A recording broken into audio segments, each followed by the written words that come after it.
चलो जी, तुम्हारा जरा स्टार्ट करते हैं reasons behind downward sloping demand curve. इसका दूसरा नाम ये भी हो सकता है कि reasons behind your law of demand. अब जरा आज ये स्टार्ट करते हैं, बहुत इंपॉर्टेंट टॉपिक है, तो जरा आराम से सुनना, शांति से सुनना, सब समझने की कोशिश करना, ठीक है। सबसे पहला रीजन जो मेरा डिमांड कर्व का है, that is law of diminishing marginal utility. सबसे पहली बात तो ये लॉ है क्या? ये लॉ हमारे गिवन है बाय मार्शल, ठीक है। अल्फ्रेड मार्शल ने दिया था ये लॉ। ये लॉ कहता क्या है? बहुत ही आसान सा लॉ है, इसको हम एग्जाम्पल से समझने की कोशिश करेंगे।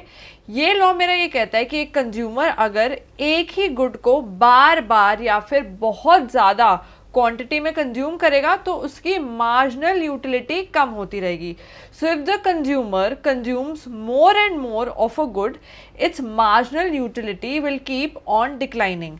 अब तुम बोलोगे मैम ये यूटिलिटी क्या है? यूटिलिटी का मतलब ये होती है सेटिस्फैक्शन या फिर कोई भी बेनिफिट अगर उसे उस चीज़ से मिले, उस कमोडिटी को कंज्यूम करके मिले, तो उसे मैं यूटिलिटी कहती हूँ। अब एक लॉजिक से समझने की कोशिश करते हैं, ठीक है। तुम सबको गोलगप्पे तो बहुत पसंद होंगे, ठीक है। तुम जाते हो गोलगप्पे वाले के पास, बोलते हो भैया एक प्लेट गोलगप्पा दे दो। 5 गोलगप्पे बड़े मज़े में खा लेते हो। उसके बाद वो कह रहे हैं नहीं नहीं फ्री है सारे गोलगप्पे, खाओ ठूसो। तुम कहोगे कि ठीक है भाई डाल दे, बहुत बढ़िया बात है, फ्री है, देते रहे चीज़ें। अब अगर वो चीज़ तुम 10 गोलगप्पे कंज्यूम करने के बाद थकोगे या नहीं थकोगे? तुम ऐसे हो जाओगे कि भाई हाथ जुड़वा ले और गोलगप्पे मत दियो। तो एक सिंपल सा लॉजिक है, अगर एक चीज़ को तुम बहुत ज़्यादा क्वांटिटी में कंज्यूम करते रहोगे तो थकोगे ना, यूटिलिटी नहीं मिलेगी, सेटिस्फैक्शन नहीं मिलेगी। तो सेम लॉजिक यहाँ पर भी लगा हुआ है law of diminishing marginal utility का, कि अगर एक ही चीज़ को तुम बहुत ज़्यादा क्वांटिटी में कंज्यूम करते गए तो मेरी मार्जिनल यूटिलिटी उस चीज़ को लेके थक जाएगी, डिक्लाइन होती रहेगी, मुझे कोई सेटिस्फैक्शन नहीं मिलेगी एक पॉइंट के बाद, ठीक है। अब ये मैं डाउनवर्ड स्लोपिंग डिमांड कर्व से कैसे रिलेट करूं, प्राइस और डिमांड से कैसे रिलेट करूं? अब ज़रा ये बात समझते हैं। डाउनवर्ड स्लोपिंग डिमांड कर्व क्यों होता है? क्योंकि एक इनवर्स रिलेशनशिप है between price and demand. Inverse relationship क्या है कि अगर मेरा प्राइस बढ़ता है तो मेरे क्या होती है, डिमांड घट जाती है। अगर प्राइस घट जाता है तो मेरी डिमांड क्या होती है, इंक्रीज हो जाती है। अब इस सिनेरियो से ये मार्जिनल यूटिलिटी कैसे लिंक्ड है? ये ऐसे लिंक्ड है, अभी तुमने एक बात समझ ली कि अगर तुम एक गुड की बहुत ज़्यादा क्वांटिटी कंज्यूम करोगे तो तुम्हें कोई सेटिस्फैक्शन बहुत ज़्यादा नहीं मिलेगी, तुम्हारी यूटिलिटी गिरती रहेगी, ठीक है। अब अगर मैं तुमसे एक बात पूछूं और तुम्हारे पास हल्का सा भी दिमाग है तो तुम आंसर कर पाओगे ये चीज़। यार अगर एक क्वांटिटी है, जैसे फॉर एग्जांपल गोलगप्पे ही हैं, ठीक है। गोलगप्पे की एक स्पेसिफिक क्वांटिटी है, फॉर एग्जांपल 5 गोलगप्पे हैं, ठीक है। 5 गोलगप्पे से ज़्यादा अगर तुम कंज्यूम करते रहे तो तुम्हें पता है कि यूटिलिटी गिरती रहेगी, ये भी तुम्हें पता है बात।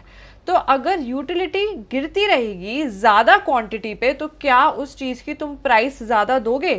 तुम बोलोगे यार यूटिलिटी भी नहीं मिल रही, सेटिस्फैक्शन भी नहीं मिल रही, पर जेब से पैसे बहुत ज़्यादा खर्च हो रहे हैं। तो सिंपल सा लॉजिक है ना, अगर एक इंसान को बहुत ज़्यादा एक ही चीज़ की क्वांटिटी कंज्यूम करनी पड़ जाए, यूटिलिटी डिक्रीज हो जाती है और वो प्रेफर करता है उस चीज़ की ज़्यादा पैसा ना देना।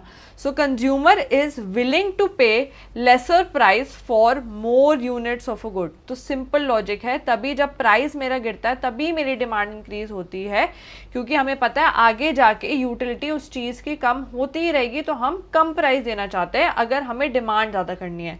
सिंपली अगर प्राइस इंक्रीज हो जाती है बहुत ज़्यादा और तुम्हें पता है कि आगे जाके अगर तुम बहुत ज़्यादा डिमांड करोगे वो चीज़ या बहुत ज़्यादा क्वांटिटी में कंज्यूम करोगे तो तुम्हें कोई यूटिलिटी नहीं मिलेगी, इसलिए अगर प्राइस ज़्यादा होगा तो तुम हिचकिचाओगे वो चीज़ में पे करने से और वो चीज़ डिमांड नहीं करोगे ज़्यादा। तो law of diminishing marginal utility की वजह से मेरा क्या होता है, डाउनवर्ड स्लोपिंग डिमांड कर्व होता है। अब जरा नेक्स्ट पे चलते हैं, सब्स्टिट्यूशन इफेक्ट पे चलते हैं। Substitution effect is also one of the reason for downward sloping demand curve. Substitution effect start करने से पहले तुम्हें ये पता होना चाहिए कि सब्स्टिट्यूट गुड्स क्या होते हैं। ज़रा इसके बारे में बात करते हैं। सब्स्टिट्यूट गुड्स मेरे ऐसे टाइप के गुड्स है which are complete alternatives of each other and give बिल्कुल सिमिलर टाइप ऑफ सेटिस्फैक्शन।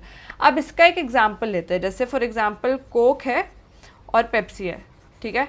ये दो ऐसे टाइप के गुड्स है which are complete alternatives of each other and give same level of satisfaction.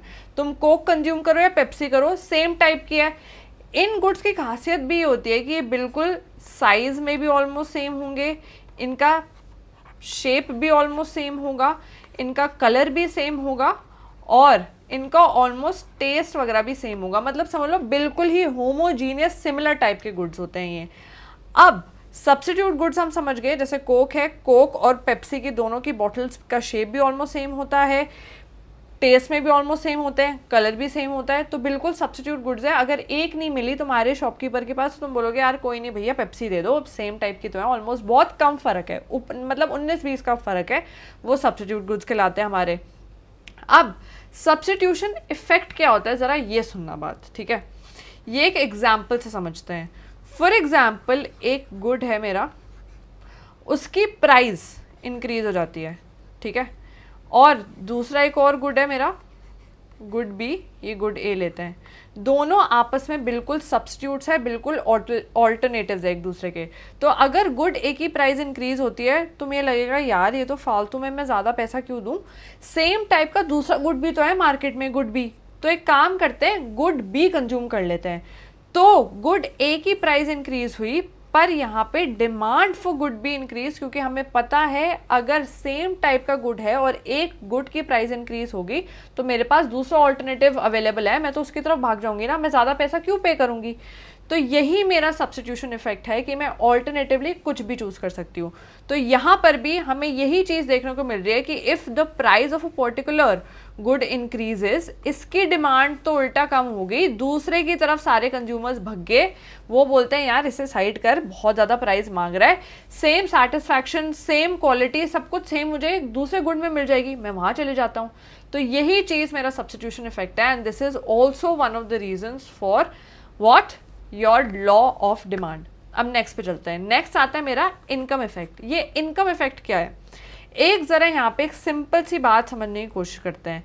For example, fall in the price of a good, एक good है उसका price में गिरावट आती है, फॉल होता है इन द प्राइस, ठीक है। उससे अब क्या होता है, उससे ये होता है कि एक इंसान की परचेजिंग पावर बढ़ जाती है या फिर रियल इनकम बढ़ जाती है। अब what is this purchasing power या फिर रियल इनकम। फॉर एग्जाम्पल, पहले तुम्हें एक टॉफ़ी मिलती थी, ठीक है, एक टॉफ़ी है, वो तुम्हें मिलती थी 1 रुपये में, क्लियर हो गई बात। अब उस टॉफ़ी का प्राइस गिर जाता है और अब वो तुम्हें 50 पैसे में मिल रही है, 0.5 पैसे में मिल रही है। तो उस हिसाब से तुम अब 2 टॉफ़ी कंज्यूम कर सकते हो सेम प्राइस में, 1 रुपये में तुम आराम से 2 टॉफ़ी कंज्यूम कर सकते हो। अब क्योंकि मेरी प्राइस गिरी है, उसके वजह से मेरी परचेजिंग पावर राइज हुई है। परचेजिंग पावर का क्या मतलब, प्राइस कम होने की वजह से अब मैं ज़्यादा क्वांटिटी एक गुड की कंज्यूम कर सकती हूँ सेम प्राइस पर, वो मेरी परचेजिंग पावर होती है। तो एक तरीके से क्योंकि मेरी प्राइस कम हुई, मेरी खुद की परचेजिंग पावर, मेरी औकात या फिर अफोर्डेबिलिटी इंक्रीज हो गई और अब मैं ज़्यादा क्वांटिटी उसी गुड की डिमांड कर सकती हूँ। तो सेम लॉजिक दोबारा लगा, प्राइस फॉल होने की वजह से क्योंकि मेरी रियल इनकम या फिर purchasing power, real income is nothing, real income वही होती है कि अगर एक प्राइस के कम होने की वजह से मैं सेम प्राइस में ज़्यादा क्वांटिटी कंज्यूम कर सकती हूँ, उसका मतलब ये होता है कि मेरी रियल इनकम बढ़ गई, ठीक है। तो अब प्राइस कम हुई है, इसके वजह से क्या हुआ है, मेरी परचेजिंग पावर इंक्रीज हुई। परचेजिंग पावर जैसे इंक्रीज हुई, अब मैं सेम प्राइस में ज़्यादा क्वांटिटी कंज्यूम कर सकती हूँ, तो मैं ज़्यादा चीज़ें डिमांड करूँगी। क्लियर, इनकम इफेक्ट मेरा ये होता है। लास्ट रीजन मेरा क्या है तुम्हारे लॉ ऑफ डिमांड का, that is new consumers creating demand. अब इसका क्या मतलब है, अब फॉर एग्जाम्पल एक टाइम पीरियड पे हमें पता है कि बहुत ज़्यादा हाई प्राइस होते हैं एक आईफोन के, ठीक है। तुमने फिर नोटिस करा होगा कि थोड़े टाइम बाद जब नया आईफोन आ जाता है तो दूसरे वाले की, पिछले वाले मॉडल की थोड़ी सी प्राइस कम हो जाती है। जैसे ही प्राइस कम होती है, एक new class of consumers enter कर जाते हैं ना, क्योंकि अब वो अफोर्ड कर सकते हैं वो चीज़। फॉर एग्जाम्पल, अगर पहले नया नया मॉडल निकला है, वो 1 लाख का निकला, ठीक है, तुमने एक बात नोटिस करी, नेक्स्ट ईयर में क्या हुआ, नया आईफोन का मॉडल निकला और पिछले वाला समझ लो कि 70K हो गया या फिर 80K हो गया, ठीक है, प्राइस रिड्यूस हुई। ये जैसे ही प्राइस रिड्यूस होगी, कुछ ऐसे मार्केट में कंज्यूमर्स होंगे जो अब तुम्हारे आईफोन अफोर्ड कर पाएंगे। मैं ये नहीं कह रही कि सारे कर पाएंगे, पर हाँ एक नए क्लास ऑफ कंज्यूमर्स एंटर कर जाएंगे और इसके वजह से क्या होगी, टोटल डिमांड उस प्रोडक्ट की क्या हो जाएगी, इंक्रीज हो जाएगी।